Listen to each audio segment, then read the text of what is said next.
মহান আল্লাহর সমস্ত প্রশংসা, দরুদ ও সালাম নাযিল হোক আমাদের নবী মুহাম্মদুর রাসূলুল্লাহ সাল্লাল্লাহু আলাইহি ওয়াসাল্লামের উপর। আল্লাহুম্মা সাল্লি আলাইহি আল্লাহুম্মা বারিক আলাইহি। বিষয়বস্তু আজকের হচ্ছে শাফাআত। শাফাআত আরবি শব্দ, যার উর্দু তরজমা এবং বাংলায়ও সেই শব্দটি ব্যবহার হয়ে থাকে সুপারিশ। সুপারিশ সুপারিশ মানে মানুষের কাছে সুপারিশ করে।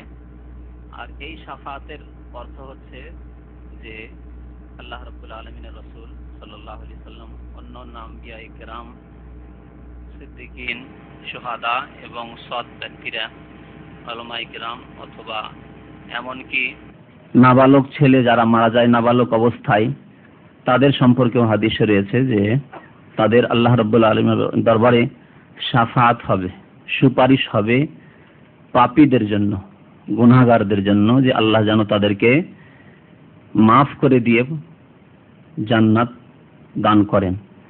এই শাফাআত হবে কিয়ামতের দিনে, বিচারের ময়দানে।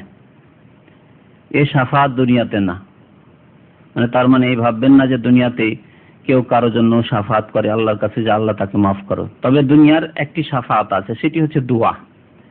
আল্লাহ তুমি অমুককে মাফ করো। যেমন নিজের জন্য আপনি ক্ষমা চাইতে পারেন, তেমন অপরের জন্য, সে মৃত হোক অথবা জীবিত, আপনি দুনিয়াতেই, এই জগতেই, আপনার জীবদ্দশাতে আল্লাহর কাছে দোয়া মাগফিরাত করছেন, কারোর জন্য ক্ষমা মার্জনা কামনা করছেন। এটি এক ধরনের শাফাআত বলা যেতে পারে, কিন্তু এটি হচ্ছে ইহজগতিক শাফাআত। এটিও সুপারিশ, আল্লাহর কাছে দোয়া করা কারোর জন্য সুপারিশ। তবে আসল যে শাফাআতের উদ্দেশ্য সেটি হচ্ছে পরকালে যে শাফাআত হবে আল্লাহ রাব্বুল আলামিনের দরবারে। এই শাফাআত সম্পর্কে যেহেতু ভ্রান্ত ধারণা রয়েছে অনেক লোকের মাঝে, বিশেষ করে দুটি দল এই ক্ষেত্রে পথভ্রষ্ট হয়েছে। একটি দল হচ্ছে মুতাজিলা এবং খারেজি। এরা যেমন বিভ্রান্ত গোমরাহ এই ক্ষেত্রে, তেমনি আরেকটি দল হচ্ছে মুশরিক, সে অমুসলিম মুশরিক হোক অথবা নামধারী মুসলিম, যারা কবর পূজা, মাজার পূজা, পীর পূজার মাধ্যমে মুশরিক হয়ে থাকে। তাদের একটি ভ্রান্ত আকীদা রয়েছে শাফাআত, সুপারিশ সম্পর্কে। মধ্যপন্থী হচ্ছে আহলে সুন্নাত ওয়াল জামাত, যাদের বিশ্বাস কোরআন এবং সুন্নাহর উপর, যারা রাসূলুল্লাহ সাল্লাল্লাহু আলাইহি ওয়াসাল্লামের আদর্শে বিশ্বাসী, তাদের সঠিক আকীদা রয়েছে শাফাআত সম্পর্কে। প্রথম খারেজি এবং মুতাজিলা, তাদের ভ্রান্ত আকীদা কি? তাদের ভ্রান্ত আকীদা হচ্ছে যে কোনো মানুষ যদি কোনো কাবিরা গুনাহ করে মারা যায়, তাহলে সে মুসলমান থাকলো না। মুসলমান যখন থাকলো না, তাহলে চিরকালের জন্য শেষকালের পরিণতি হচ্ছে, পরকালে তাদের পরিণতি হচ্ছে, রেজাল্ট হচ্ছে চিরকালের জন্য জাহান্নাম। চিরকালের জন্য যখন জাহান্নামে, তাহলে শাফাআতের আর প্রশ্নই ওঠে না। বুঝতে পারছেন না? সুপারিশের আর কোনো প্রশ্ন ওঠে না। না নবীর সুপারিশ হবে, না অন্যান্য নবীদের সুপারিশ হবে, না কারো আর সিদ্দিকিন শহীদদের সুপারিশ হবে, না কারো সুপারিশ কারোর জন্য হবে না। যারা সৎ ব্যক্তি, যারা কাবিরা গুনাহ করেনি, নিজের আমল এবং আল্লাহর রহমতে, আমল তার সাথে সাথে আল্লাহর রহমত, আল্লাহর রহমতে ফজল করমে জান্নাতে চলে যাবে। আর যারা কাবিরা গুনাহ অবস্থায় মারা গেছে, হয়তো ঈমান তো আছেই, তার সাথে সাথে অল্প কিছু হয়তো সৎ আমল আছে, কিন্তু কাবিরা গুনাহ অনেক থাকার কারণে জাহান্নামে চলে যাচ্ছে। তারা চিরকালের জন্য জাহান্নামী, তারা চিরকাল জাহান্নামে থাকবে। যেমন কাফের মুশরিক চিরকাল জাহান্নামে থাকবে। কোরআন হাদিসে স্পষ্ট রয়েছে খালিদিনা ফিহা আবাদা, চিরকাল জাহান্নামে তারা থাকবে। তাহলে এরা ভ্রান্ত গুমরাহ, যে কাবিরা গুনাহ হয়ে গেলে চিরকাল জাহান্নামে থাকবে, এই কথাটি ভুল। পক্ষান্তরে যারা মুশরিক, পত্তলিক অথবা পীর পূজারী, কবর পূজারী, মাজার পূজারী, যারা পীরের বয়াতে বিশ্বাসী, যে পীর সাহেবের বয়াত করে নিলে আর চিন্তা নেই, একবার যদি বয়াত হয়ে যায়, হাত ধরে হোক আর পাগড়ি ধরে হোক, একবার বয়াত হয়ে গেলে আর চিন্তা নেই, জান্নাত পাবোই, জান্নাত অবধারিত। এরাও ভ্রান্ত পথে। ওরা যেমন একেবারে শাফাআতকে অস্বীকার করেছে, কারা? খারেজি এবং মুতাজিলিরা। ঠিক তেমনি এরা মুশরিকদের জন্য শাফাআতকে সাব্যস্ত করেছে, যে শিরক করলেও আমাদের পীর সাহেবরা, আমাদের বুজুর্গরা, আমাদের দেবী দেবতারা, আমাদের বড়রা আমাদের ক্ষমা করিয়ে দেবেন। যেমন খ্রিস্টানদের ভ্রান্ত আকীদা রয়েছে, খ্রিস্টানরা যতই পাপ করুক না কেন হযরত ঈসা আলাইহিস সালাম তাদের গুনার কাফারা আগেই আদায় করে দিয়েছেন, পেমেন্ট করে দিয়েছেন। শুলিতে চড়ে গিয়ে সমস্ত খ্রিস্টান জগতের জন্য আগেই ক্ষমা হয়ে গেছে আল্লাহর পক্ষ থেকে।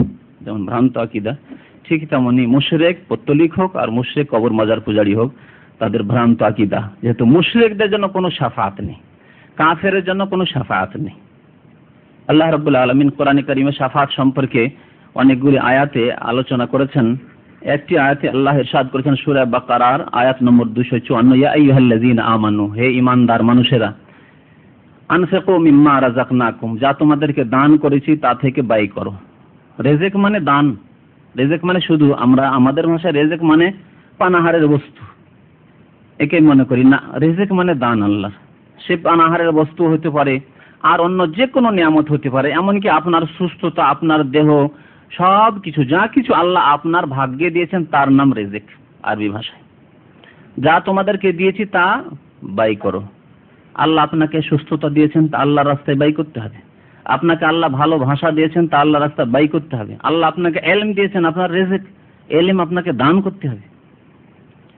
আনফিকু মিম্মা রাযাকনাকুম মিন ক্বাবলি আন ইয়াতিয়া ইয়াউমুন, সেই দিন আসার পূর্বে, সেই দিন আসলে আর কাজ দেবে না ধন সম্পদ, তোমার রিজিক, তোমার যা ভাগ্যে জুটেছে আর কোনো কাজে আসবে না। মিন ক্বাবলি আন ইয়াতিয়া ইয়াউমুন লা বাইউন ফিহি, যেখানে কেনা বেচা হবে না, যেখানে কোনো ব্যবসা বাণিজ্য নেই, টাকা পয়সা থাকলে আমি নেকি খরিদ করে নেব এই উপায় নেই। অনেক পয়সার অধিকারী, সুতরাং অসুবিধা নেই। আজকাল মোল্লা মৌলবীকে দিয়ে মারা গেল, বাবা মারা গেল, মা মারা গেল, কোরআন খানি করিয়ে দিয়েছে, মাসের মাস কোরআন খানি চলছে আর মিলাদ মাহফিল করে মনে করলেন যে মাকে জান্নাতে পৌঁছে দিলাম। যে ভ্রান্ত ধারণা, যেই দিন কিয়ামত চলে আসবে আর এই ভ্রান্ত কাজগুলিও করার সুযোগ থাকবে না, ভ্রান্ত কাজ করারও সুযোগ থাকবে না। কেউ কাউকে নেকি পৌঁছাতে পারবে না, নিজেকেও কেউ নেকি পৌঁছাতে পারবে না। লা বাইউন ফি, যেখানে কোনো ব্যবসা বাণিজ্য নেই, কেনা বেচা নেই। ওয়ালা খুল্লাতুন, কোনো বন্ধুত্ব কাজে আসবে না। আমার অমুক বুজুর্গের সাথে, আল্লাহওয়ালা ব্যক্তির সাথে বন্ধুত্ব রয়েছে, আমাকে পার করে দেবেন না, কোনো বন্ধুত্ব কাজে আসবে না। ওয়ালা শাফাআতুন, সেই দিন কোনো সুপারিশ কাজে আসবে না। আল্লাহ এখানে সুপারিশকে অস্বীকার করেছেন, কোনো সুপারিশ নেই। পরে বলবো যে কোন ধরনের সুপারিশকে অস্বীকার করা হয়েছে। আবার সুপারিশকে কোরআনের ভাষাতে সাব্যস্তও করা হয়েছে, অস্বীকারও করা হয়েছে, সাব্যস্তও করা হয়েছে। তাহলে বোঝা যাচ্ছে যে একাধিক প্রকারের সুপারিশ রয়েছে। কতক সুপারিশকে আল্লাহ অস্বীকার করেছেন এবং কতক সুপারিশকে আল্লাহ সাব্যস্ত করেছেন। ওয়ালা শাফাআতুন ওয়াল কাফিরুনা হুমুজ জালিমুন, এবং কাফেররাই হচ্ছে জালেম, কাফের হচ্ছে জালেম। তার মানে কাফেরদের জন্য সুপারিশ নেই।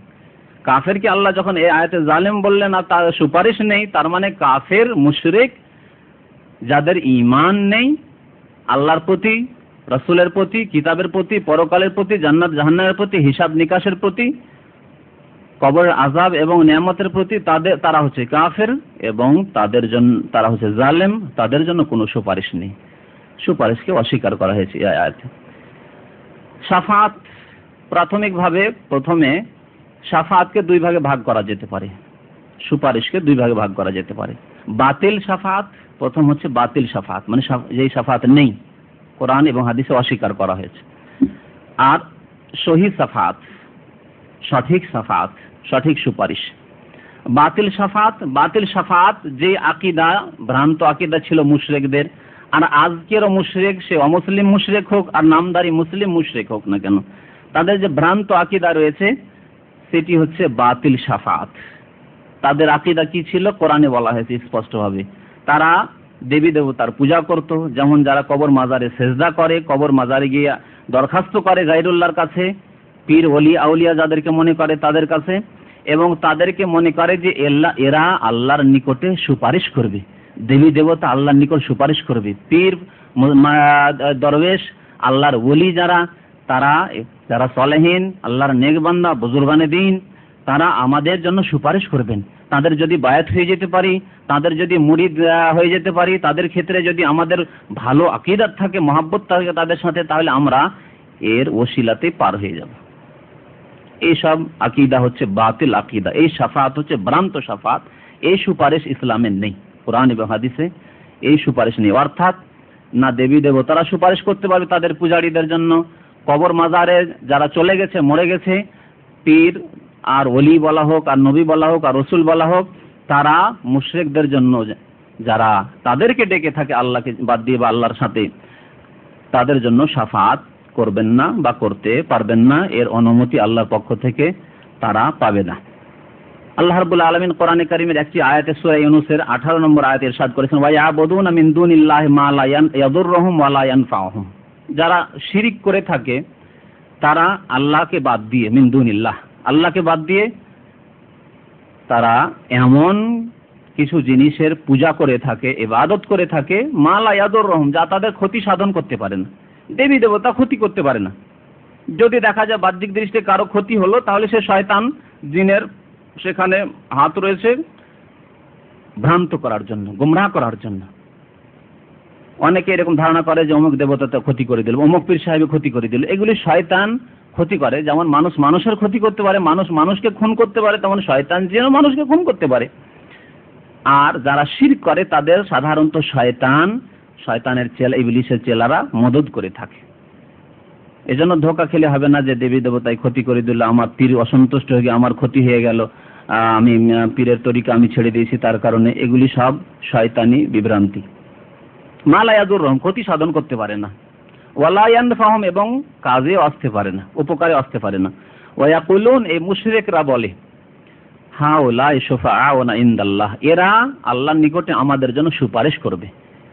মক্কার মুশরিকদের, আরবের মুশরিকদের আকীদা ছিল যে আমাদের দেবী দেবতারা আল্লাহর নিকট সুপারিশ করবে। আর আজকালকার যারা ফকির দরবেশ আর মাজারের পূজায় বিশ্বাসী, মাজারের সেজদায় বিশ্বাসী, ওরসের মেলায় বিশ্বাসী, পীরের বয়াতে বিশ্বাসী, তাদের ওই আকীদা যে হাউলাই শুফাআউনা ইনদাল্লাহ, এরা আল্লাহর নিকট আমাদের জন্য সুপারিশ করবে। আল্লাহ রাব্বুল আলামিন সূরা জুমার আয়াত নম্বর 3 ইরশাদ করেছেন, ওয়াল্লাযীনা ইত্তাখাযু মিন দুনিহি আউলিয়া, যারা আল্লাহকে বাদ দিয়ে অন্য পৃষ্ঠপোষক ইখতিয়ার করেছে, অন্যদেরকে নিজের পৃষ্ঠপোষক মনে করেছে, মনে করে এরা আমাদের কাজে আসবে, এরা আমাদের সাহারা, আস্থা, ভরসা। তারা বলে থাকে যে মা না'বুদুহুম, আমরা পুজো করি না। এজন্য দেখবেন কবর মাজার পূজারীদেরকে, যে তাদেরকে বলেন তোমরা পুজো কেন করছো তোমাদের পীরের কবরে? আমরা পুজো করি না। কে বললো পূজা করি? ইবাদত করি, ইবাদত তো আল্লাহর করি, নামাজ পড়ি আল্লাহর জন্য, রোজা রাখি আল্লাহর জন্য। তবে কি ওসিলা, ওসিলা, এই কথা আল্লাহ তাদের এখানে বলেছেন, ইল্লা লিয়ুকাররিবুনা ইলাল্লাহি যুলফা, উদ্দেশ্য আমাদের যে এরা আল্লাহর আমাদের নিকটে পৌঁছে দেবে, আল্লাহর সন্তুষ্টি এদের মাধ্যমে হাসিল হবে, ওসিলা, মাধ্যম। এসব শাফাত হচ্ছে বাতিল শাফাত, কোরআন অস্বীকার করেছে। তো যেসব আয়াতে শাফাত বা সুপারিশকে অস্বীকার করা হয়েছে, মুশরিকদের জন্য শাফাত, এবং মুশরিকদের দেবী দেবতা, পীর, ফকির, দরবেশ সব সুপারিশ করবে, এই সবকে অস্বীকার করা হয়েছে ইসলাম। এই রকমের কোনো শাফাত ইসলামে নেই। আহলে শিরক, যারা শিরক করে থাকে তাদের জন্য কোনো সুপারিশ নেই, এবং তারা চিরকালের জন্য জাহান্নামে থাকবে। যেমন আল্লাহ রাব্বুল আলামিন আরো কয়েকটি আয়াত রয়েছে সূরা মুদাসসিরে, 41 আয়াত থেকে শুরু করে 48 আয়াতে আল্লাহ বলছেন, জান্নাতে যখন জান্নাতীরা চলে যাবে তখন তারা এক অপরকে জিজ্ঞেস করবে যে মা সালাকাকুম ফি সাকার, জাহান্নামীদেরকে বিশেষভাবে জিজ্ঞেস করবে। জাহান্নামীরা জাহান্নামে চলে যাচ্ছে, ওরা জান্নাতের দিকে। একই গ্রামে বসবাস করত, একই সাথে বসবাস করত, বন্ধু বান্ধব অনেকে ছিল, একই সাথে থাকেন, একজন বেনামাজি, একজন নামাজি, একজন তাওহীদপন্থী আর একজন মাজার পূজারী, চেনা জানা মানুষ। জিজ্ঞেস মা সালাকাকুম ফি সাকার, তোমরা জাহান্নামে কেন যাচ্ছ? সাকার একটি জাহান্নামের নাম, জাহান্নামে কেন যাচ্ছ? তখন তারা উত্তর দিবে, কয়েকটি উত্তর। কালু লাম নাকুম মিনাল মুসাল্লিন, প্রথম উত্তর হচ্ছে আমরা নামাজ পড়তাম না। আজকে বেনামাজিদেরকে নামাজ পড়তে বললে কষ্ট লাগে। রাস্তায় বসে আছে, যদি বলেন একটু নামাজ পড়ে চলেন, আজান হয়েছে, কষ্ট লাগে, কষ্ট লাগে, মনে হচ্ছে তারপর আপনি মানে মুসিবত হয়ে দাঁড়িয়ে গেলেন। কিন্তু সেই দিন এই বেনামাজিরা জবাব দেবে যে জাহান্নামে এই জন্য যেতে হচ্ছে যে লাম নাকুম মিনাল মুসাল্লিন, আমরা নামাজ পড়িনি। ওয়ালাম নাকুন নুত'ইমুল মিসকিন, আমরা দরিদ্রদেরকে অন্ন দান করতাম না, গরিব দরিদ্রদেরকে আমরা খাবার দিতাম না, যাদের প্রয়োজন, যাদের অভাব রয়েছে তাদেরকে খেতে দিতাম না, নিজে খুব পেট পুরে খেতে, কিন্তু গরিবদের খোঁজ নিত না। ওয়া কুননা নাখুযু মা'আল খায়িদিন, এবং আমরা সমালোচকদের সাথে আমরা সমালোচনা করতাম। কাজ ছিল শুধু সমালোচনা। এক শ্রেণীর মানুষরা আছে যেখানে বসে যাবে আলোচনা আর সমালোচনা, অমুক এইরকম, তো অমুকের মধ্যে এইরকম দোষ রয়েছে, অমুকের এই দোষ রয়েছে। নিজের দোষ মোটেই তার নজরে আসে না, নিজের দোষ ধরা পড়ে না নিজের কাছে, শুধু পরের দোষ ধরা পড়ে। সমালোচনা করতাম, কাবিরা গুনাহ গীবত করা, জাহান্নামে যাওয়ার কারণ এই আয়াতে আল্লাহ স্পষ্ট করছেন। ওয়া কুননা নুকাজ্জিবু বিয়াউমিদ্দিন, আমরা বিচার দিবসকে অস্বীকার করতাম। কে বলে এসব হবে? হয় মনে মনেই বলতাম, না হলে প্রকাশ্যে বলতো। অনেকে আছে যারা নামাজ রোজা কিছু করে না, হয়তো প্রকাশ্যে বলে না যে পরকাল আবার কি, কিন্তু তার জন্য কোনো প্রস্তুতি নাই। পরকালে বিশ্বাস কোথায়? মিথ্যা কথা যে তাদের পরকালে বিশ্বাস। জাতিগত মুসলমান ঘরে জন্মেছে বা সেই জন্য, এরা যদি হিন্দু ঘরে জন্মিত ওইরকমই থাকতো। মুসলমান ঘরে জন্মে গেছে ভাগ্যচক্রে, এই আর কিছু নেই তাদের মধ্যে। অকুন্না নুকাজ্জিবু বিয়াউমিদ্দিন, আমাদের বিচার দিবসের উপর কোনো আস্থা বিশ্বাস ছিল না, মিথ্যা মনে করতাম। ওমা তানফাউহুম শাফাআতুশ শাফিন, আল্লাহ বলছেন এদের ক্ষেত্রে কোনো সুপারিশকারীর সুপারিশ কাজে আসবে না, এদের জন্য শাফাআত নেই। তাহলে কি বোঝা গেল? যারা কাফের, যারা বেনামাজি, তাদের জন্য ফামা তানফাউহুম শাফাআতুশ শাফিন।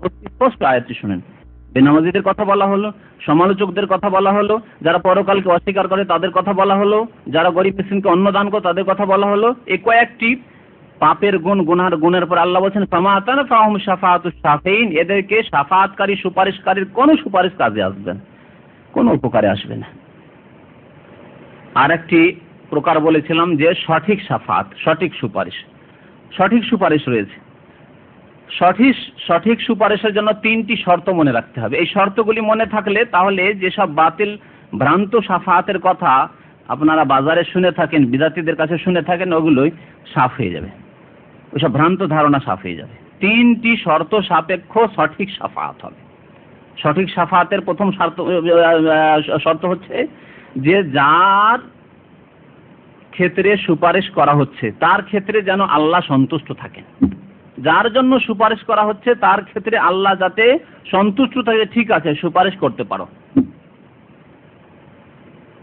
সন্তুষ্ট আছেন আল্লাহ। গুনাহ করেছে কিন্তু ঈমান আছে আল্লাহর প্রতি, ঈমানের যে স্তম্ভ 6টি তার প্রতি বিশ্বাস আছে।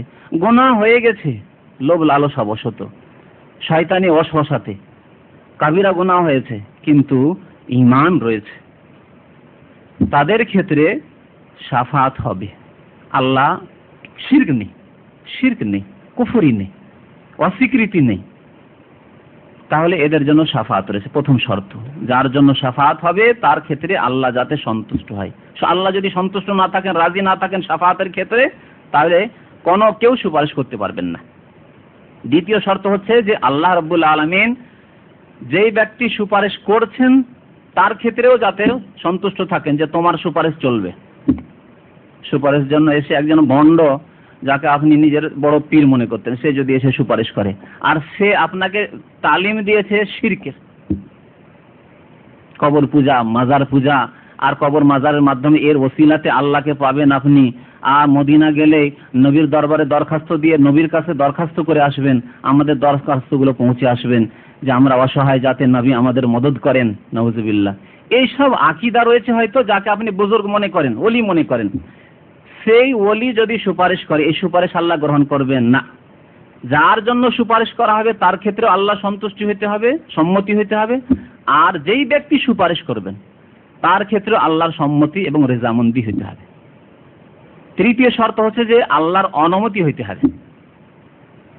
আল্লাহ রাজি রয়েছেন এর জন্য সুপারিশ চলবে। যেই ব্যক্তি সুপারিশ করতে আল্লাহর দরবারে হাজির হয়েছে তার ক্ষেত্রে আল্লাহ রাজি, ঠিক আছে তুমি সুপারিশ করতে পারবে, কিন্তু সরাসরি গিয়ে সুপারিশ করবেন না, প্রথম আল্লাহর কাছে অনুমতি চাইবেন। অনুমতি দিলে যেই মুহূর্তে আল্লাহ অনুমতি দিবেন তখনই সুপারিশ হবে, তার পূর্বে সুপারিশ হবে না।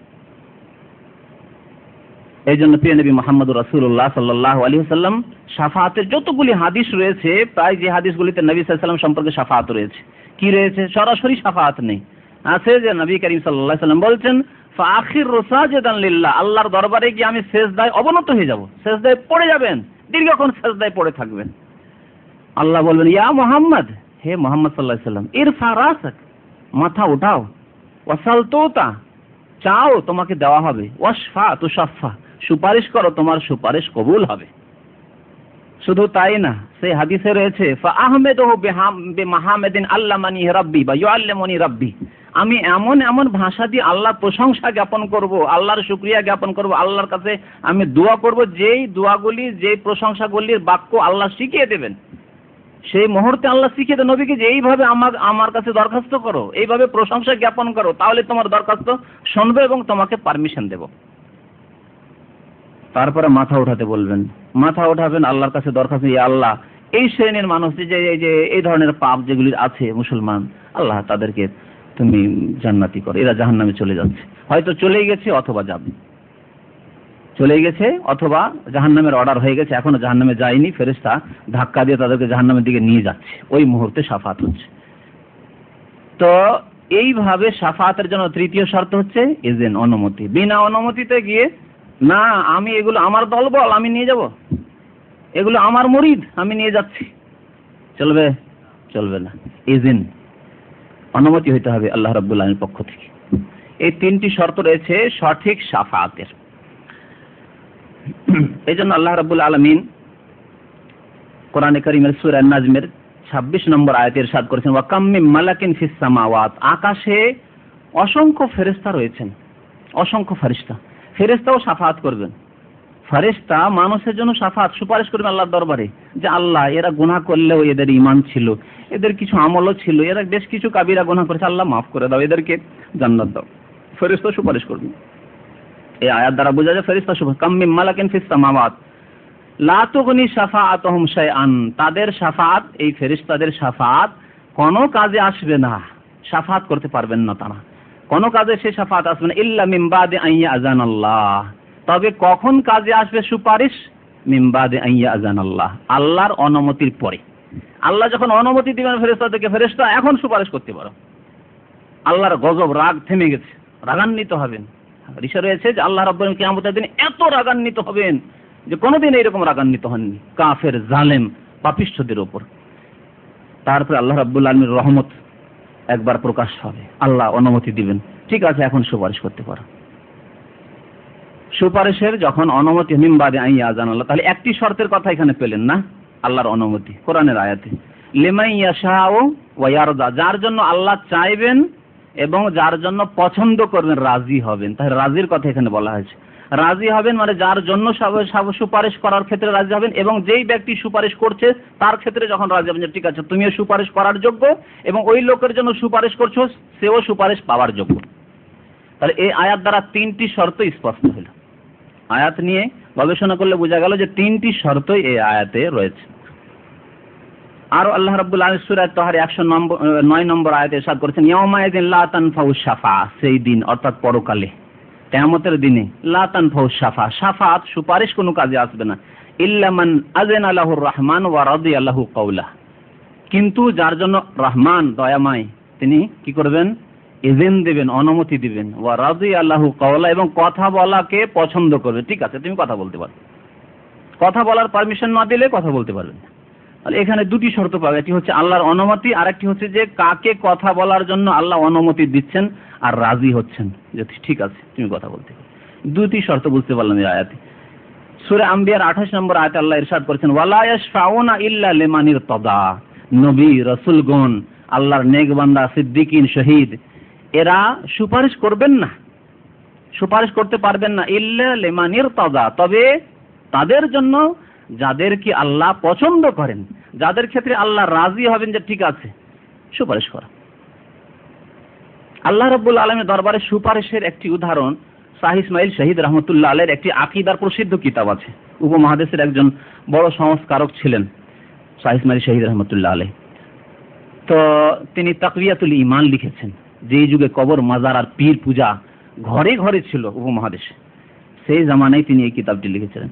তাতে লিখেছেন যে শাফাত, এই সুপারিশ সম্পর্কে যে কবর মাজার পূজারী বা মুশরিকদের ভ্রান্ত ধারণা যে আমাদের পীর ওলি আউলিয়া আল্লাহর দরবারে গেলে এমন চাপ সৃষ্টি হবে, আল্লাহ চাপের মুখে আসবেন যে আল্লাহ না করতে পারবেন না। একেবারে একটি দেশের রাজা, রাষ্ট্রনেতা অথবা প্রধানমন্ত্রী, রাষ্ট্রপতি এবং তার যে ক্যাবিনেট রয়েছে তাদের সাথে তারা সাদৃশ্যতা পেশ করেছে আল্লাহ রাব্বুল আলামিনকে, নাউযুবিল্লাহ। অথচ আল্লাহর কোনো তুলনা নেই। একজন প্রধানমন্ত্রী, রাষ্ট্রপতি অথবা রাজা অনেক সময় চাপের মুখে আসে, রাজি না, মাফ করবে, কিন্তু বাধ্য, অমুক মন্ত্রী বলেছে যদি একে মাফ না করা হয়, একে যদি পানিশমেন্ট দেওয়া হয়, তাহলে মন্ত্রী নারাজ হয়ে যাবে। আর সেই মন্ত্রী রাজি হয়ে গেলে গোটা চিটাগাং একজন মন্ত্রী চিটাগাং গোটা হাত থেকে ছুটে যাবে অমুক দলে। ভয় আছে না? ভয়ে অনেক সময় চাপের মুখে এসে ঠিক আছে। অথবা সে মন্ত্রী অনেক মস্তান আছে, মস্তান পুষে পুষে রেখেছে, প্রধানমন্ত্রীরও ভয়, আরে বাপরে অমুক মন্ত্রীকে যদি নারাজ করে দিই, অমুক যদি সংসদের মেম্বারকে নারাজ করে দিই, তাহলে তো ওর মস্তান দিয়ে কখন মারি দিবে কখন, খুনি লোক, ভয় চাপের মুখে। আল্লাহ রাব্বুল আলামিনের ক্ষেত্রে বিধাতীদের যে আকীদা সুপারিশ সম্পর্কে ওই রকমই খানিকটা, যে আল্লাহ এমন চাপের মুখে আসবেন যে কিছু করতে না, একবারে দিতেই হবে আল্লাহকে, এইরকম কিছু না। নাউযুবিল্লাহ, আল্লাহর ক্ষেত্রে এসব মোটেই প্রযোজ্য না, কোনো কারো ক্ষমতা সেখানে কাজে আসবে না। তবে শাফাআতটি কখন হবে? শাহ ইসমাইল শহীদ রহমতুল্লাহ আলাইহি বলছেন, খুব চমৎকার একটি উদাহরণ দিয়ে বলছেন, যে একজন রাজা বা একজন রাষ্ট্রনেতা বা একজন মালিক, তার কাছে একটি কেস নিয়ে আসা হয়েছে, একজন অপরাধীকে নিয়ে আসা হয়েছে, তারপরে তার উপরে দয়াশীল হয়ে গেছে, কিন্তু জানে যে সে অপরাধী। এখন লোকজন সবাই জানছে সেই লোকটি অপরাধী, এখন অপরাধীকে এমনিতে কি করে মাফ করে দেয়? লোকে কি বলবে? আরে দেখো দেখো কেমন বিচারক দেখো, যে একজন অপরাধীকে এমনিতেই মাফ করে দিল, বলবে না? তো আল্লাহ রাব্বুল এই জন্য সরাসরি একটা অপরাধীকে মাফ করবেন, একটা বাহানা চাইছেন, একটু কিছু বাহানা হোক, তখন নবী সাল্লাল্লাহু আলাইহি ওয়াসাল্লাম এসে সুপারিশ করবেন, অন্য নবীরা সুপারিশ করবেন। যখন 7 লাখের সুপারিশ হবে, তখন আল্লাহ একটা বাহানা চাইছেন, আল্লাহ মাফ করেন, কোন একটি বাহানা শুধু চায়। তখন একটু বাহানা হলেই আল্লাহ ইচ্ছা করেছেন মাফ, এই জন্য তো রাজি হলে, আল্লাহ কোরআনে বলছেন রাজি হলে সুপারিশ হবে, অনুমতি হলে সুপারিশ হবে। তো সুপারিশ হলেই তখন আল্লাহ একটু সুযোগ পেয়েছেন যে না, এর ক্ষেত্রে যখন সবাই বলছে ঠিক আছে ছেড়ে দাও, তার ঠিক ছেড়ে দিলাম, যাও জান্নাতে চলে যাও, এই রকমের সুপারিশটা হবে। কিন্তু সুপারিশ মানে এই না যে আল্লাহ মাফ করতে চাইছেন না, জাহান্নামে দিতে চাইছেন, আর কেউ উঠিয়ে নিয়ে গিয়ে তাকে জান্নাতে নিয়ে চলে যাবে, চাও আমি যাবো না হলে। হ্যাঁ, পীরদের ক্ষেত্রে তো এরকমই ধারণা, আল্লাহ আমার মুরিদকে যদি তুমি জান্নাতে না দাও, আমি যাবো না, যাও জাহান্নামে যাও। বুঝতে পারছেন? এইরকম কোনো শাফাআত হবে না। এখন আসি নবী করিম সাল্লাল্লাহু আলাইহি ওয়াসাল্লামের শাফাআত, যেহেতু সবচাইতে বড় শাফাআত হবে এবং একাধিক প্রকারের শাফাআত হবে প্রিয় নবী মুহাম্মদুর রাসূলুল্লাহ সাল্লাল্লাহু আলাইহি ওয়াসাল্লামের। নবী করিম সাল্লাল্লাহু আলাইহি ওয়াসাল্লামের একটি শাফাআত হবে, যে শাফাআতকে বলা হয়েছে শাফাআতে উযমা, বৃহৎ শাফাআত, বড় শাফাআত, বড় ধরনের সুপারিশ। এই খোলাসা সার হচ্ছে, বিরাট হাদিস রয়েছে এই ক্ষেত্রে, সেই হাদিসটি বললে 1.5 ঘন্টার প্রয়োজন রয়েছে, আর এই ক্ষেত্রে অনেকগুলি হাদিস রয়েছে, আজকে সময় নেই যে সেই হাদিস শোনাবো, তবে ইশারা ইঙ্গিত করবো সেই হাদিসটির দিকে। বুখারীতে রয়েছে, মুসলিমে রয়েছে, অনেক কিতাবে হাদিস রয়েছে হাদিসে। তো নবী করিম সাল্লাল্লাহু আলাইহি ওয়াসাল্লাম যে বৃহৎ শাফাআতটি, সেই শাফাআতটি শুধু তার উম্মতের জন্য হবে না, বরং সমস্ত উম্মতের জন্য হবে। হযরত আদম আলাইহিস সালাম থেকে শুরু করে সমস্ত উম্মতের জন্য এই শাফাআতটি হবে, সুপারিশটি হবে, এবং এই সুপারিশটি হবে হাসরের মাঠে, কিয়ামতের মাঠে, যখন বিচার নিকাশ হতে বিলম্ব হচ্ছে আর মানুষ পেরেশান হয়ে গেছে, ঘামে হাবুডুবু করছে। হাদিস তো জানা আছে না, যে ঘামে কিভাবে হাবুডুবু করবে? কেউ তো হাবুডুবু করবে, কারো বুক পর্যন্ত, কারো কোমর পর্যন্ত, কারো হাঁটু পর্যন্ত, যেমন যেই রকম মানুষের পাপ, ওই রকম অবস্থা হবে। এটি কেমন ভাবে হবে? হ্যাঁ, দেখেন একটি নদীতে, একটি সমুদ্রে কোনো জায়গায় পানি বেশি, কোনো জায়গায় কম, হচ্ছে না? তো ওই রকমই হবে, যে বেশি পাপি সে হাবুডুবু করছে, বেশি ঘামের মধ্যে হাবুডুবু করছে। তো এই রকম যখন মুহূর্ত, সংকটের মুহূর্ত, আর বিচার নিকাশ হতে বড়ই বিলম্ব হচ্ছে, সেই দিন বড়ই লম্বা হয়ে যাবে, যেমন কোরআনে রয়েছে আলফা সানা, 1000 বছরের সেই দিন হয়ে যাবে। তো সেই দিন সমস্ত লোক এক অপরের সাথে পরামর্শ করবে, কি উপায়, কি করি, ভালো ভালো মানুষেরা কি করি এখন। তখন আপোষে পরামর্শ হবে যে যাওয়া যাক প্রথম মানুষ আমাদের পিতা আদম আলাইহিস সালামের কাছে, প্রথম আদম আলাইহিস সালামের কাছে লোকেরা যাবে। আদম আলাইহিস সালাম বলে আমার দ্বারা হবে না, নাফসি নাফসি নাফসি, 3 বার করে সবাই বলে নাফসি নাফসি, আমি নিজের নিয়ে ব্যস্ত, আমার দ্বারা হবে না। ইযহাবু ইলা নূহ, যাও নূহ আলাইহিস সালামের কাছে, আমার সে ছেলে যে নূহ আলাইহিস সালাম আছে, প্রথম তিনি রাসূল ছিলেন, অর্থাৎ প্রথম রিসালাত তার কাছে, তাকে শিরকের বিরুদ্ধে দাওয়াতের জন্য তাওহীদের দাওয়াত নিয়ে পাঠানো হয়েছিল। তার আগে যেহেতু শিরক আসেনি, সেই জামানায় প্রথম শিরক মানুষ জাতির মধ্যে দেখা গিয়েছিল, পুতুল পূজা আর দেবী দেবতার পূজা। তো যাও, তিনি একজন বড় রাসূল, তার কাছে যাও। তো এই শাফাত হচ্ছে বৃহৎ শাফাত, সমস্ত উম্মতের জন্য, সমস্ত মানুষের জন্য সুপারিশ করবেন শেষখানে প্রিয় নবী মুহাম্মদুর রাসূলুল্লাহ সাল্লাল্লাহু আলাইহি ওয়াসাল্লাম। 5 জন নবীকে বলা হয়েছে কোরআনের ভাষায় উলুল আজমি মিনার রাসূল, দৃঢ় সংকল্প রাসূল। ফাসবির কামা সাবারা উলুল আজমি মিনার রাসূল। আল্লাহ কোরআনে বলছেন তোমরা ধৈর্য ধারণ করো, হে নবী তুমি ধৈর্য ধারণ করো, কামা সাবারা উলুল আজমি মিনার রাসূল, যেমন দৃঢ় সংকল্প যারা ছিলেন যে নবীরা, যে রাসূলরা, সেই রাসূলরা সবর করেছেন, ধৈর্য ধারণ করেছেন। নূহ আলাইহিস সালাম, ইব্রাহিম আলাইহিস সালাম, মুসা আলাইহিস সালাম, ঈসা আলাইহিস সালাম, মুহাম্মদুর রাসূলুল্লাহ সাল্লাল্লাহু আলাইহি ওয়াসাল্লাম। এই 5 জন আম্বিয়া আর আদমের কথা, এই 6 জন আম্বিয়ার কথা এই হাদিসে রয়েছে। নূহের কাছে যাবে, নূহ বলবে আমার দ্বারা হবে না, আমি পারবো না, নাফসি নাফসি, আমিও করছি, আমিও আমার উম্মত যারা ওই আমার দল, অর্থাৎ যেই জামানায় তিনি 950 বছর দ্বীনের দাওয়াত দিলেন, কিন্তু অল্প সংখ্যক লোক ঈমান নিয়ে এসেছিল, তখন তিনি সমস্ত লোকের ধ্বংসের জন্য দোয়া করেছিলেন, বদ্ধ অভিশাপ করেছিলেন, আমি বদ্ধ করি সমস্ত মানুষের জন্য, আর আমি সুপারিশ করতে যাব, আমি সুপারিশ করতে যেতে পারবো না। নিজেকে সবাই নমনীয় মনে করবে, নিজের তাওয়াজু এবং খাকসারি প্রকাশ করবে, কেউ রাজি হবে না এই কাজের জন্য। হযরত ইব্রাহিম আলাইহিস সালামের কাছে যাবে লোকেরা, ইব্রাহিম আলাইহিস সালাম বলেছেন আমার দ্বারা হবে না, তিনি একটি কারণ পেশ করবেন যে আমার দ্বারা হবে না। এইভাবে হযরত মুসা আলাইহিস সালামের কাছে যাবে লোকেরা, মুসা আলাইহিস সালাম বলেন আমার দ্বারা কাজ হবে না, সেও নিজের একটি ত্রুটির কথা বলবেন যে আমার, যদিও এইসব ত্রুটি না, আল্লাহ রাব্বুল আলামিন তা মার্জনা করে দিয়েছেন, কিন্তু তারা বলবেন যে না আমি পারবো না কাজ করতে, নাফসি নাফসি, আমি নিজের নিয়ে ব্যস্ত। ঈসা আলাইহিস সালামের কাছে যাবে, ঈসা আলাইহিস সালাম নিজের তো কোনো কথা পেশ করবেন না, তবে তিনি বলবেন না আমার দাও এই কাজ, আমিও নাফসি নাফসি করি। ঈসা আলাইহিস সালামের খ্রিস্টানেরা পূজা শুরু করেছে, আল্লাহর পুত্র বানিয়ে দিয়ে, 3 খোদার 1 খোদা বানিয়ে দিয়ে তার পূজা শুরু করেছে। আল্লাহ সেই দিন চার্জ করবেন কাল কিয়ামতে, কোরআনে রয়েছে যে আনতা কুলতা লিন্নাস ইত্তাখিযুনি ওয়া উম্মি ইলাহাইন মিন দুনিল্লাহ, তোমাকে তোমার মাকে আল্লাহকে বাদ দিয়ে 2 আরো ইলাহ এবং মাবুদ পূজনীয় বানিয়ে নাও, এ কথা তুমি বলেছিলে।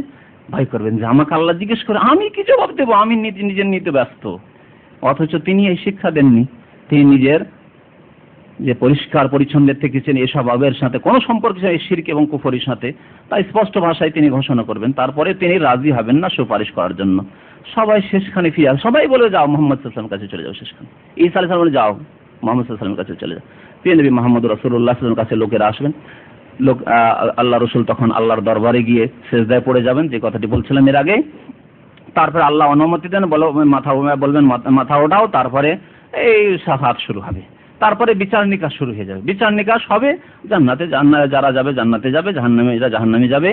এই একটি যে শাফাত রয়েছে, এই শাফাতটি প্রিয় নবী মুহাম্মদুর রাসূলুল্লাহ সাল্লাল্লাহু আলাইহি সাল্লামের সাথে খাস, তার জন্য সুনির্দিষ্ট। এই শাফাত কেউ করতে পারবেন না। অর্থাৎ বিচার হচ্ছে না, সময় লেগে যাচ্ছে, কষ্ট হচ্ছে, এই কষ্টকে হালকা করা হোক আমাদের, এই যে দুরবস্থা, এই অবস্থা আমাদের দূর করা হোক, এই জন্য যে শাফাতটি হবে সেটি হবে নবী করিম সাল্লাল্লাহু আলাইহি ওয়াসাল্লামের। দ্বিতীয় শাফাত হবে জান্নাতীদের জন্য। জান্নাতে যাওয়ার সার্টিফিকেট পেয়ে গেছে, ডান হাতে আমলনামা পেয়ে গেছে, তারপরেও জান্নাতে দরজায় গিয়ে দেখে জান্নাতের দরজা বন্ধ। হাদিসে রয়েছে প্রিয় নবী মুহাম্মদুর রাসূলুল্লাহ সাল্লাল্লাহু আলাইহি ওয়াসাল্লাম প্রথম জান্নাতের দরজা খুলবেন। আমাদের নবী সাল্লাল্লাহু আলাইহি ওয়াসাল্লাম তিনি প্রথম জান্নাতের দরজা খুলবেন এবং আল্লাহর কাছ থেকে শাফাত করে দরজা প্রথম খুলবেন। এই যে শাফাত হবে যে আল্লাহ জান্নাতীরা এখন জান্নাতে যাওয়ার জন্য প্রস্তুত, জান্নাতে যেতে দেওয়া হোক, জান্নাতে যেতে দেওয়া হোক, এই একটি শাফাত হবে। জান্নাতি তারপরে এখনো জান্নাতে যেতে পারেনি, ছটপট সবাই করছে যে কখন যেতে পাবো। যারা ওই বিভিন্ন এখানে ক্যাম্পে থাকেন, তারা ওই ক্যান্টিনে যারা খাওয়া দাওয়া করেন তারা জানেন এটি। দেখেছি আমি ওই বিভিন্ন বক্তব্য গিয়ে, ওই যে খাবারের সময় ক্যান্টিনে কি লাইন, কি আগে গিয়ে ঢুকতে পারো, অথচ জানে যে আমি আধা ঘন্টা পরে হলেও খেতে পাবো, তারপরেও কেমন করে তাড়াতাড়ি যেতে পারি, এই হুড়াহুড়ি করছে। এই অবস্থা যদি হয় অথচ খেতে পাবেন, জান্নাতে যাওয়ার জন্য কিরকম মানুষ আকাঙ্ক্ষিত থাকবে জান্নাতীরা, কিন্তু অনুমতি না হলে, সুপারিশ না হলে, আর আল্লাহর পক্ষ থেকে অনুমতি না হলে জান্নাতের দরজা খোলা হবে না। তো রাসূলুল্লাহ সাল্লাল্লাহু আলাইহি ওয়াসাল্লাম জান্নাতীদের জান্নাতে যেতে দেওয়া হোক এবং তাদের জন্য দরজা খুলে দেওয়া হোক, এর জন্য শাফাত করে সুপারিশ করবেন। এই দ্বিতীয় প্রকারের শাফাত এটি নবী করিম সাল্লাল্লাহু আলাইহি ওয়াসাল্লামের, এটিও আল্লাহ রসুলের সাথে খাস। এই শাফাতও আল্লাহ রসুল ছাড়া অন্য কেউ করবেন না। তৃতীয় শাফাত হচ্ছে যে এক শ্রেণীর মানুষ যারা জাহান্নামী হয়ে গেছে, তাদের বিচার নিকাশে তারা পাপিষ্ঠ প্রমাণ হয়ে গেছে, কিন্তু মুমিন মুসলমান কাবিরা গুনাহ ছিল, যার কারণে জাহান্নামে যেতে হচ্ছে। তাদের গুনহার আমলনামা, গুনহার পাল্লা ভারী হয়ে গেছে। দাঁড়ি পাল্লায় যে ওজন হচ্ছে, গুনহার পাল্লা ভারী হয়ে গেছে, নেকির পাল্লা হালকা হয়ে গেছে। জাহান্নামে যেতে হচ্ছে কিছুদিনের জন্য, সে হাজার হাজার বছর হতে পারে, আর 2-4-10 বছরও হতে পারে, আর 2-4-10 দিনও হতে পারে, গুনাহ হিসাবে। তো যারা জাহান্নামের মুস্তাহিক হয়ে গেছে, জাহান্নামে যাওয়ার হকদার হয়ে গেছে। অথবা অনেকে আছে যে জাহান্নামের হকদার হওয়ার পরে ফেরেশতারা, আযাবের ফেরেশতা তাদেরকে ধাক্কা দিয়ে জাহান্নামে নিক্ষেপ করে দিয়েছে, জাহান্নামে চলেই গেছে। এই দুই শ্রেণীর মানুষ, জাহান্নামে যেতে হবে ফয়সালা হয়ে গেছে, অথবা জাহান্নামে চলে গেছে। এদের ক্ষেত্রে প্রিয় নবী মুহাম্মদুর রাসূলুল্লাহ সাল্লাল্লাহু আলাইহি ওয়াসাল্লাম সর্বপ্রথম শাফাআত করবেন, এবং তার সাথে সাথে আম্বিয়াগণ শাফাআত করবেন, সুপারিশ করবেন, এবং সিদ্দিকিন, শহীদগণ, আল্লাহর নেক বান্দারা, সৎ বান্দারা, এমনকি শিশু সন্তান যে নাবালক অবস্থায় মারা যায়, যাদের ক্ষেত্রে বিশেষ দোয়া জানাজায় পড়তে বলা হয়েছে, আল্লাহুম্মা জাআলহু লানা ফারাতান ওয়া সালাফান ওয়া আজরান ওয়া যুখরান ওয়াজআলহু শাফিআন ওয়া মুশাফফিআ। এই দোয়ায় রয়েছে, হে আল্লাহ, এই যে শিশু সন্তান মারা গেছে, একে আমাদের জন্য সুপারিশকারী বানিয়ে দাও। শাফিআন, সুপারিশকারী বানিয়ে দাও। আমরা দোয়া করি, বুঝি না অনেকে, আর অনেকে তো এই দোয়াই জানি না। জানাজার অনেকে তো দোয়াই জানি না, আর জানলে হয়তো ওই আল্লাহুম্মা ফিল হাইয়িনা মাইয়িতান একটি দোয়া জানি। বাচ্চা শিশু মারা গেলে তাদের জানাজায় এই দোয়া রয়েছে। তাতে রয়েছে আল্লাহুম্মা জাআলহু লানা শাফিআন, আল্লাহ সুপারিশকারী বানিয়ে দাও এই শিশুকে, ওয়া মুশাফফাআন, এবং তার সুপারিশ তুমি গ্রহণ করো আল্লাহ। তো এদের শাফাত হবে কাদের জন্য? যারা জাহান্নামে যাওয়ার হকদার হয়ে গেছে তাদের গুনার কারণে, কিন্তু তারা মুমিন মুসলিম, মুশরিক না। অথবা জাহান্নামে যারা চলে গেছে তাদের জন্য শাফাত হবে, আর জাহান্নামে হয়তো যাবে না, যেটা এখনো যায়নি, অথবা জাহান্নামে চলে গেলে জাহান্নাম থেকে তাদেরকে উঠিয়ে নিয়ে আসা হবে। এই ক্ষেত্রে অনেকগুলি হাদিস রয়েছে। যেমন বলছিলাম যে প্রথম যে শাফাত নবী করিম সাল্লাল্লাহু আলাইহি ওয়াসাল্লামের সাথে খাস, শাফাতে উযমা, বৃহৎ শাফাত, সেই শাফাত সম্পর্কে বড় হাদিস রয়েছে বুখারী এবং মুসলিমে। আর বুখারীতে হাদিসটি রয়েছে 4712 নম্বর হাদিস। এই হাদিসে বিস্তারিত বর্ণনা এসছে সম্পর্কে। দ্বিতীয় শাফাত যে বলছিলাম, যে জান্নাতীরা যাবে কিন্তু এখনো যেতে পারছে না, যাওয়ার জন্য ছটপট করছে, আমলনামা পেয়ে গেছি, ডান হাতে যাবো কি করে। এ সম্পর্কে কোরআনে ইশারা ইঙ্গিত রয়েছে সূরা জুমারে আল্লাহ রাব্বুল আলামিন জাহান্নামীদের কথা আর জান্নাতীদের কথা বর্ণনা করেছেন। জান্নাতীদের কথা যখন বর্ণনা করেছেন তখন ওয়াসিকাল্লাযীনা তাকাউ রাব্বাহুম ইলাল জান্নাতি যুমারা, ওয়াসিকাল্লাযীনা তাকাউ রাব্বাহুম, যারা রবকে ভয় করত, আল্লাহকে ভয় করত, তাদেরকে নিয়ে যাওয়া হবে ইলাল জান্নাতে, জান্নাতের দিকে। হাত্তা ইযা জাউহা, যখন জান্নাতের কাছে তারা আসবে, পৌঁছিবে, তখন ওয়াফতিহাত আবওয়াবুহা, তারপরে তাদের দরজা খোলা। ফতিহাত বলা হয়নি, ওয়া কথাটি ব্যবহার করা হয়েছে। এবং জান্নাতের দরজা খোলা হবে, মানে যখন জান্নাতের দরজার কাছে পৌঁছে, জান্নাতের দরজা তাহলে বন্ধ, তখন রাসূলুল্লাহ সাল্লাল্লাহু আলাইহি ওয়াসাল্লামের শরণাপন্ন সবাই হবে, যে আল্লাহ রাসূলের কাছে দরখাস্ত করি যে একটু আল্লাহর কাছে সুপারিশ তিনি করবেন। রাসূলুল্লাহ সাল্লাল্লাহু আলাইহি ওয়াসাল্লাম আল্লাহর কাছে সুপারিশ করবেন, আল্লাহ তুমি জান্নাতের দরজা খুলে দাও, জান্নাতের দরজা খোলা হবে। এই আয়াতে ইঙ্গিত করা হয়েছে। এবং মুসলিম শরীফের হাদিসে হযরত হুযায়ফা আবু হুরায়রা রাদিয়াল্লাহু তাআলা আনহু বর্ণনা করেছেন। এই ক্ষেত্রে বলছেন যে রাসূলুল্লাহ সাল্লাল্লাহু আলাইহি ওয়াসাল্লাম ইরশাদ করেছেন, ইয়াজমাউল্লাহু তাবারাকা ওয়া তাআলা, আল্লাহ তাবারাকা ওয়া তাআলা আন-নাস, মানুষকে জমা করবেন। ফায়াকুমুল মুমিনুন, তখন মুমিনরা দাঁড়াবে যে আমরা জান্নাতে যাব, আমরা জান্নাতে যাব। হাত্তা তুযাল্লাফু লাহুমুল জান্নাহ, এবং জান্নাতকে তাদের নিকটবর্তী করা হবে, জান্নাতকে নিকটবর্তী করা হবে। উযলিফাতিল জান্নাতু লিল মুত্তাকিন, আল্লাহ কোরআনে বলেছেন জান্নাতকে মুমিনদের নিকটে করে দেওয়া হবে। আমরা ছবি দেখি না, ছবি দেখতে দেখতে একটা মনে হচ্ছে দূরে ছবি, টিভির পর্দাতে ছবি দেখছেন, অনেক দূরে মনে হচ্ছে, আরে কাছে হঠাৎ করে চলে আসে। ওই রকমই জান্নাত, আল্লাহ রাব্বুল আলামিন দূরে থাকবে, তারপরে হঠাৎ করে জান্নাত মুমিনদের সামনে চলে আসছে, নিকটবর্তী করে দেওয়া হবে। উযলিফাতিল জান্নাতু লিল মুত্তাকিন, যারা মুত্তাকিন, যারা সংযমশীল, যারা পাপ থেকে, গুনাহ থেকে বেঁচেছে, আল্লাহকে ভয় করেছে, জাহান্নামের আযাবকে, কবরের আযাবকে ভয় করেছে, তাদের জন্য জান্নাতকে কাছে করে দেওয়া হবে, উযলিফাত, নিকটবর্তী করে দেওয়া হবে। তো জান্নাতকে যখন কাছে করে দেওয়া ফায়াতুন আল, তখন তারাও আদমের কাছে প্রথম আসবে, হবে না সেখানেও, তিনি বলবেন না আমার দ্বারা হবে না, নূহের কাছে যাবেন, হবে না কারো কাছে। তখন নবী মুহাম্মদুর রাসূলুল্লাহ সাল্লাল্লাহু আলাইহি ওয়াসাল্লামের কাছে শেষখানে সবাই পৌঁছিবে, জান্নাতীরা যে ইয়া রাসূলুল্লাহ একটু আল্লাহর কাছে সুপারিশ করুন যে জান্নাতের দরজা আমাদের জন্য খোলা হোক, আমরা জান্নাতে যাব। নবী করিম সাল্লাল্লাহু আলাইহি ওয়াসাল্লাম আল্লাহর কাছে সুপারিশ করবেন সেই মুহূর্তে জান্নাতে যাওয়ার অনুমতির জন্য, তখন জান্নাতের দরজা খুলে দেওয়া হবে। এই হাদিস দ্বারা বোঝা যায় যে দ্বিতীয় প্রকারের শাফাতের কথা বলছিলাম, যে জান্নাতে যাওয়ার জন্য একটি শাফাত সুপারিশ লাগবে, অথচ তারা জান্নাতে। এটিও নবী করিম সাল্লাল্লাহু আলাইহি সাল্লামের সাথে খাস। তৃতীয় শাফাত যার কথা বলছিলেন, পাপিষ্ঠদের জন্য শাফাত, গুনাহগারদের জন্য শাফাত। এই ক্ষেত্রে মাত্র একটি হাদিস বলবো, বুখারী এবং মুসলিমে হাদিসটি রয়েছে। আবু সাঈদ খুদরি রাদিয়াল্লাহু তাআলা আনহু বর্ণনা করেছেন যে ইন্নাল্লাহ তাবারাকা ওয়া তাআলা ইয়াকুল, মহান আল্লাহ বলছেন, হাদিসে কুদসি। হাদিসে যদি বলা হয় যে আল্লাহ বলছেন, কি হাদিসে কুদসি বলা হয় মুহাদ্দিসিনদের ভাষায়। আল্লাহ বলছেন যে শাফাআতুল মালায়েকা, ফেরেশতারা শাফাত করলো, তার মানে ফেরেশতাদের শাফাত হবে। জিবরাইল শাফাত করবেন, মিকাইল শাফাত করবেন, ইসরাফিল শাফাত করবেন, অনেক ফেরেশতা, রহমতের ফেরেশতা তবে শাফাত করবেন, অনেক ফেরেশতা শাফাত করবেন। ওয়া শাফাআন নবিয়ুন, নবী রাসূলগণ শাফাত করলেন। আল্লাহ বলছেন যে ফেরেশতাদের শাফাতে আমি অনেককে জান্নাত দিলাম, নবীদের শাফাতে সুপারিশে জান্নাত দিলাম। ওয়া শাফাআল মুমিনুন, এবং মুমিনরাও সুপারিশ করলো, মুমিনরাও সুপারিশ করলো। এবং মুমিনদের মধ্যে বিশেষ করে প্রথম সারির মুমিন সাহাবায়ে কেরাম, এবং সাহাবায়ে কেরামদের মধ্যে যারা সিদ্দিকীন, হযরত আবু বকর, ওমর, ওসমান, আলী, এইভাবে আশরায়ে মুবাশশারা, এইভাবে বদরে যারা উপস্থিত হয়েছেন, তারপরে যারা উহুদে উপস্থিত হয়েছেন, তারপরে যারা মক্কা বিজয়ের পূর্বে মুসলমান হয়েছেন, তাদের মর্যাদা যারা মক্কা বিজয়ের পরে মুসলমান, তাদের তুলনায় বেশি উঁচু মর্যাদা। যেমন কোরআনে আল্লাহ বলেছেন, লা ইয়াস্তাবি মিনকুম মান আনফাকা মিন ক্বাবলিল ফাতহি ওয়া কাতালা উলাইকা আযামু দারাজাতাম মিনাল্লাযিনা আনফাকু মিন বাদ ওয়া কাতালু ওয়া কুল্লান ওয়াদাল্লাহুল হুসনা। আল্লাহ কোরআনে বলছেন, যারা মক্কা বিজয়ের পূর্বে অর্থাৎ অষ্টম হিজরির পূর্বে মুসলমান হয়েছে এবং আল্লাহর রাস্তায় ব্যয় করেছে, আল্লাহর রাস্তায় জানমালের ত্যাগ স্বীকার করেছে, কুরবানি করেছে, যারা আল্লাহর রাস্তায় সংগ্রামে জিহাদে অংশ নিয়েছে, তাদের তুলনায় যারা মক্কা বিজয়ের পরে মুসলমান হয়েছে তারা তাদের সমান হতে পারে না, তাদের সমান হতে পারে। তবে কুল্লান ওয়াদাল্লাহুল হুসনা, প্রত্যেককে আল্লাহ রাব্বুল আলামিন হুসনা অর্থাৎ জান্নাতের ওয়াদা করছেন।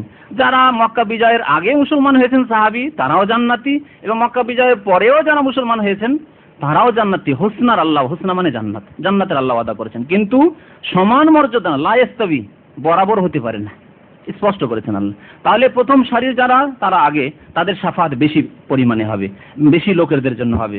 আর যত পরের দিকে যাবে তারপরে আইম্মা, আল্লাহ রাব্বুল আলামিন হাদিসে কুদসি বলছেন যে মুমিনদেরও শাফাত হলো, মুমিনদের শাফাত হলো।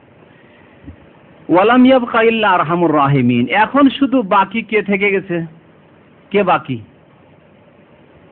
ফেরেশতাও শাফাত করলো, রাসূলদের শাফাত হলো, হ্যাঁ, সিদ্দিকিনদের শাফাত হলো, মুমিনদের শাফাত হলো, বাকি কে?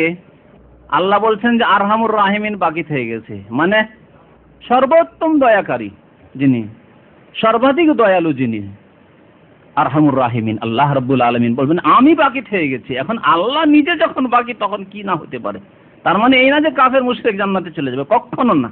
যেহেতু কাফের মুশরিকের জন্য আল্লাহ চিরকালের জন্য জান্নাতকে হারাম করেছেন, স্পষ্ট হাদিস, ইন্নাল্লাহা হারামাল জান্নাত আলাল কাফিরিন, জান্নাতকে কাফেরদের উপর আল্লাহ হারাম করেছেন। হাদিস কোরআনে রয়েছে, ইন্নাহু মান ইউশরিক বিল্লাহি ফাকাদ হারামাল্লাহু আলাইহিল জান্নাহ ওয়া মাওয়াহুন নার ওয়া মা লিয-যালিমিনা মিন আনসার।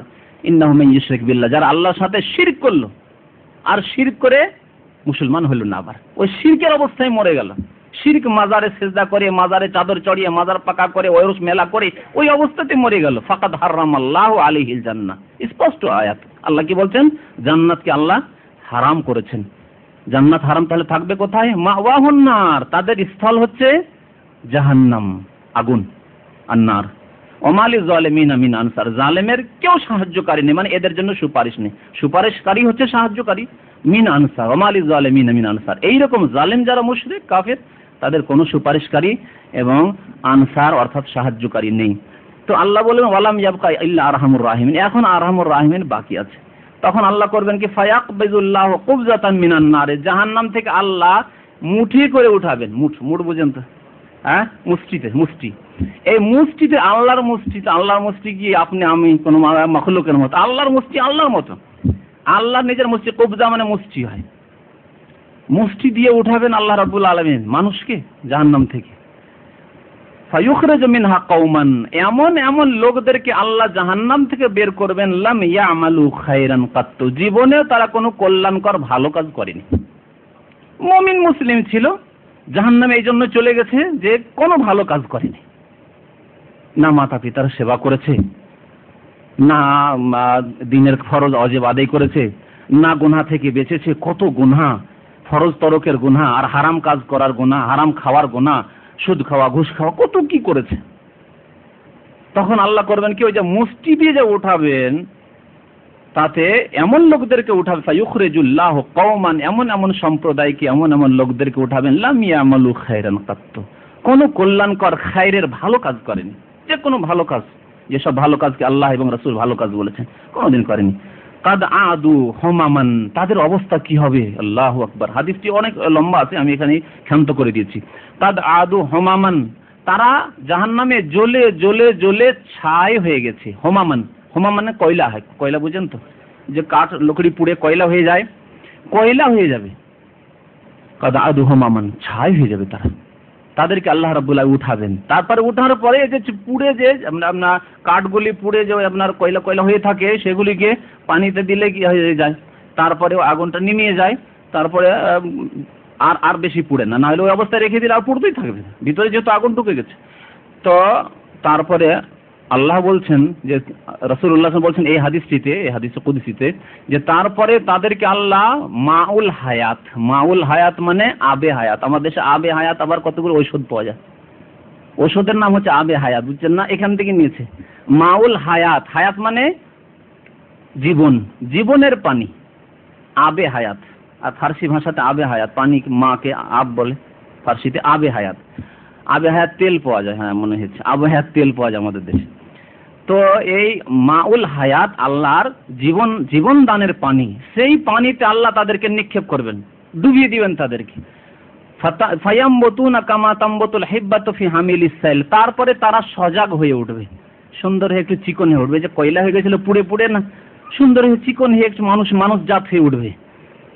কামা তামবুতুল হিব্বাতু ফি হামিলিস সাইল, যেমন বন্যা হলে যখন পানি বয়ে যায়, পানি বয়ে যাওয়ার পরে পানি শেষ হয়ে যখন জমিনগুলো শুকিয়ে যায়, শুকিয়ে যাওয়ার পরে যে বিভিন্ন বীজগুলো বয়ে এসছে পানির সাথে, সেগুলো থেকে তখন কি বের হওয়া শুরু হয়, চারা গজায়, ঘাস বেরোতে লাগে, কেমন হয়ে, নরম হয়ে যে, আর চিকন কত সুন্দর হয়ে যায় যে চারাগুলো গজায়, ওইভাবে তারা গজে উঠবে সে মাউল হায়াত। তারপরে আল্লাহ রাব্বুল আলামিন তাদেরকে উঠিয়ে জান্নাতে দেবেন। তো এই হবে সুপারিশ পাপিষ্ঠদের জন্য, গুনাহগারদের জন্য। তো আল্লাহ রাব্বুল আলামিন আমাদের জন্য প্রথমেই জান্নাতে দাখিল হওয়ার তৌফিক দান করেন। এমন যেন আমাদের ভাগ্যে না হয় যে আমাদেরকে জাহান্নামে যেতে হলে 1 মিনিটের জন্য, এইরকম যাতে না হয়। আল্লাহ রাব্বুল আলামিন আমাদেরকে, জাহান্নাম আমাদের বরদাস্ত করার ক্ষমতা নেই, 1 সেকেন্ড বরদাস্ত করার আমাদের ক্ষমতা নেই। আল্লাহ রাব্বুল আলামিন আমাদেরকে যেন আমাদের প্রিয় নবী মুহাম্মদ রাসূলুল্লাহ সাল্লাল্লাহু আলাইহি ওয়াসাল্লামের শাফাআত দান করেন, আমিন। আল্লাহ রাব্বুল আমাদেরকে যেন তার রহমতে, তার ফজল করমে জান্নাতে যাওয়ার, জান্নাতুল ফিরদাউস দান করেন, আমিন। ওয়া সাল্লাল্লাহু আলা নবিয়িনা মুহাম্মদ ওয়া আলা আলিহি ওয়া সাহবিহি আজমাইন। ধর্মের মা এবং আব্বা বানানো জায়েজ আছে কিনা? জি না, ধর্মের মা হয় না, এসব নেই আসলে।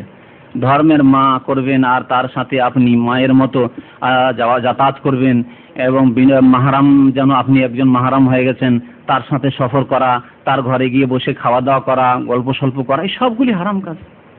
সে আজনবী, তার জন্য আপনি একজন আজনবী মানুষ, অপরপুরুষ, আপনার পর্দা ফরজ, আর এইরকম আপনার পর্দা করেন না, এমনিতেই পর্দা নেই, আর মা বানিয়ে দিলে তো আরোই পর্দা নেই, আর পর্দার গর্দাই শেষ করে দেবেন একবার। তো সেই জন্য এইসব ইসলামী নেই। আমাদের বাংলাদেশে কিছু লোক সৌদি আরবের অনুসরণ করে রমজানের ঈদ ও কুরবানি ঈদ পালন করে, মানে এই দিনের দিনে, এখানে যেই দিনে ঈদ কুরবানি হয়ে যায় সেই দিনে ঈদ করে। আর অধিকাংশ লোক সৌদি আরবের একদিন পরে ঈদুল ফিতর, একদিন পরের শর্ত নেই, শর্ত আছে আসলে হাদিসে, চাঁদ দেখে রোজা ধরো, চাঁদ দেখে রোজা ছাড়ো, সুমুলে রুইয়াতিহি ওয়া আফতিরু লিরুইয়াতিহি, এটি আল্লাহ রাসূলের বাণী। রোজা দেখে না, চাঁদ দেখে রোজা রাখো, আর চাঁদ দেখে রোজা ভাঙো, ওয়া আফতিরু লিরুইয়াতিহি। ফাইন গুম্মা আলাইকুম, যদি আকাশে মেঘ থাকে আর চাঁদ দেখা সম্ভব না হয়, তো আকমিলুল ইদ্দাতা শাবানা 30, শাবানকে 30 পুরা করে নাও। শাবান যখন 30 হয়ে গেল, তারপরে রোজা আরম্ভ করে দেন আপনি। যখন আপনার রমজান মাসের 30টি রোজা পুরা হয়ে গেছে, তখন আপনি যদিও চাঁদ না দেখা যায়, তখন আপনি ঈদ করে নেন। এই হচ্ছে ইসলামের ফর্মুলা। সুতরাং যে কোনো দেশে, শুধু বাংলাদেশ বলে, যে কোনো দেশে যেই দিন চাঁদ দেখবেন কমপক্ষে 2 জন চাঁদ দেখবে, বিশ্বস্ত ব্যক্তি, ইমানদার ব্যক্তি, নামাজি ব্যক্তি, যারা মিথ্যা বলতে পারে না দিনের ক্ষেত্রে আর দুনিয়ার ক্ষেত্রে, তো তাদের কথা গ্রহণ করে আপনি রোজা রাখবেন। আর ওই রকম রোজা ছাড়ার ক্ষেত্রেও কিন্তু চাঁদ না দেখা গেলে, সৌদি আরবে চাঁদ দেখা গেছে, সৌদি আরবের লোকেরা রোজা শুরু করেছে, আপনি বাংলাদেশে শুরু করে দিলেন, এটি ঠিক নাই এই হাদিসের আলোকে। আর আল্লাহ রসুলের সাহাবায়ে কেরামদের জমানায় এরকম হয়েছে যে শাম দেশে চাঁদ দেখা গেছে, ওখান থেকে মদিনায় খবর পৌঁছেছে, তারা গ্রহণ করেন ওই খবর। শাম দেশ, সিরিয়া, দামেস্কে চাঁদ দেখা গেছে, সেখানকার লোকেরা রোজা রেখেছে, মদিনার লোকেরা রোজা রাখেন, মদিনার লোকেরা রোজা রেখেছে চাঁদ দেখে, শামের লোকেরা মাবির রাদিয়াল্লাহু তাআলা মানে তারা রোজা রাখেননি, গ্রহণ করেননি খবর। তাহলে এটি আরো স্পষ্ট আমাদের জন্য প্রমাণ যে দেশ যদি আলাদা হয়ে যায়, দেশ আলাদা মানে এই নয় যে শুধু বর্ডার আলাদা, এই বর্ডার তো মানুষের তৈরি করা, মানে সূর্য অস্ত এবং উদয়ে যদি এমন তফাৎ থাকে যাতে চাঁদ দেখার ওপর একটা প্রভাব পড়তে পারে, সেই ক্ষেত্রে চাঁদ দেখে রোজা রাখতে হবে।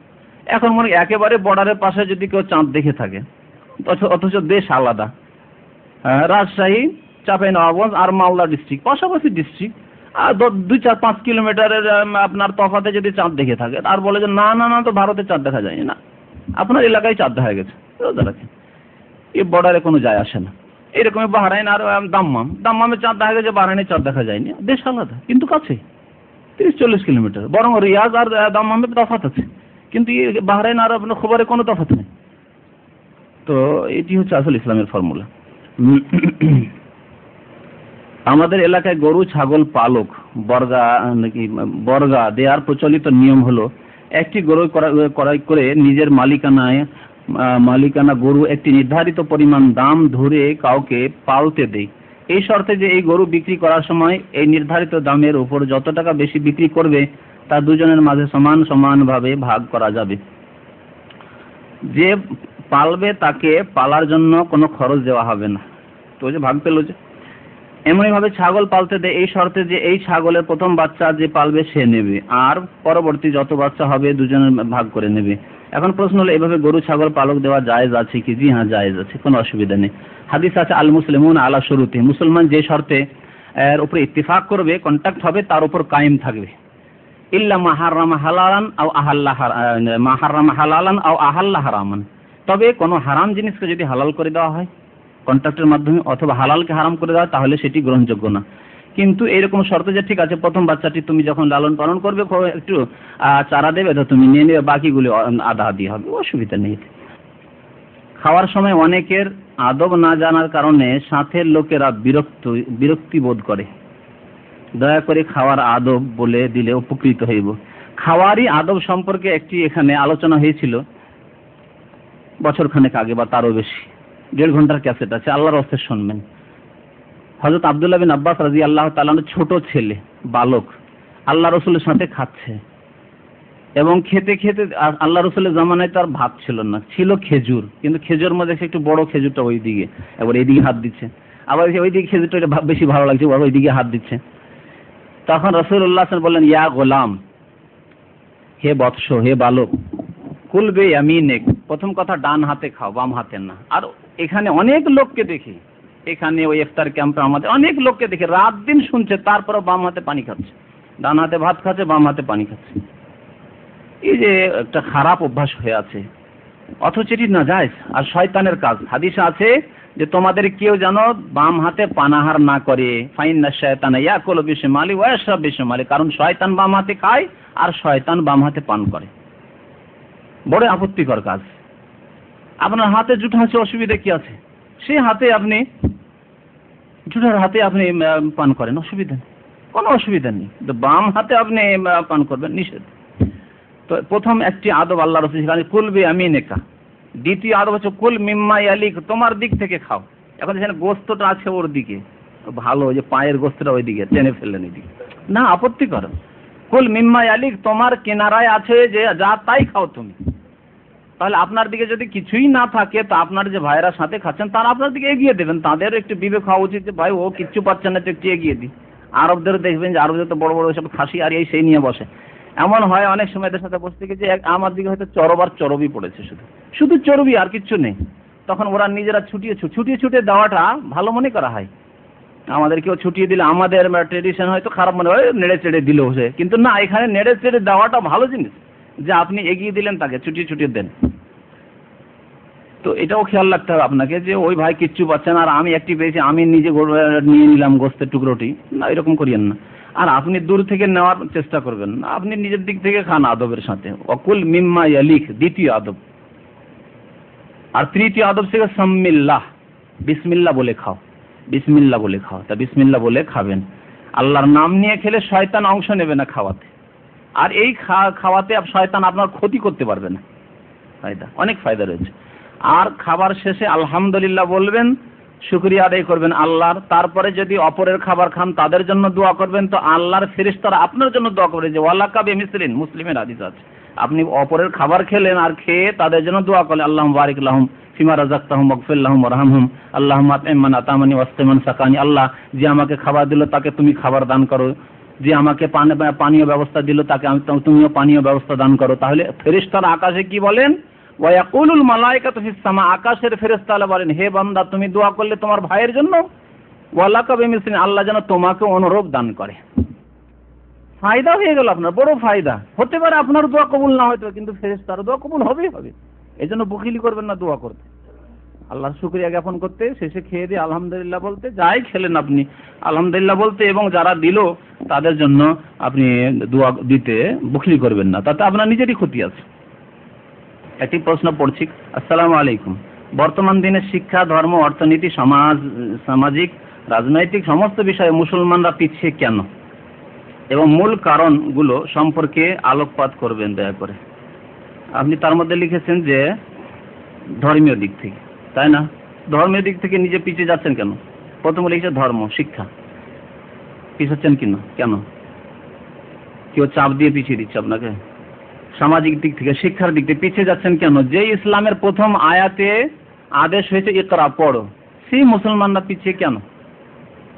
আসল কথা হচ্ছে যে মুসলমানদের এই গতকালকে আমার এক বক্তব্য ছিল, তাতে এরকম প্রশ্ন যে মুসলমানরা এই সমস্যার সম্মুখীন এখন কেন, এই সংকটের মুহূর্ত কেন মুসলমানদের?